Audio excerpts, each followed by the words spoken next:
жаратылыстану сабағын бастаймыз. Оқулығымыздың 22 және 23 беттерін ашамыз. Бүгінгі танысатын тақырыбымыз табиғи бірлестіктің қандай түрлері болады.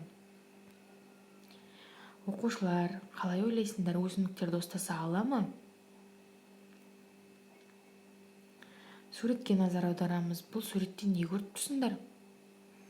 Орманды көріп тұрмыз. Орманда бірнеше талдар қатар өседі. Бұл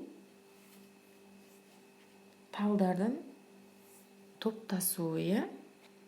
Топтасу арқылы өсімдіктер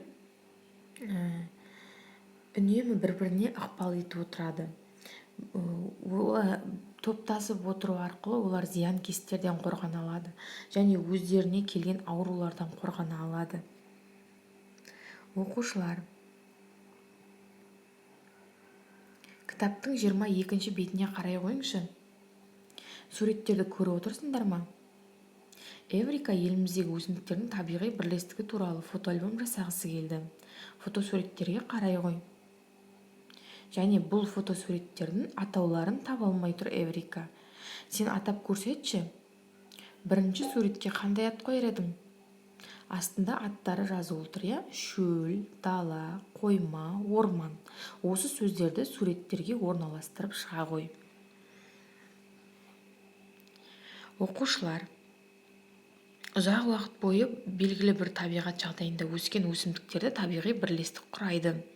Бұл өсімдіктердің жай ғана топтасуы емес, онда әрқайсысының өзіндік орны бар. Ең жарық орман ол Қарағай орманы. Ол құмды топырақта өседі. Елімізде мұндай орман Ертіс өзенін жағалап белдеу болып орналасқан.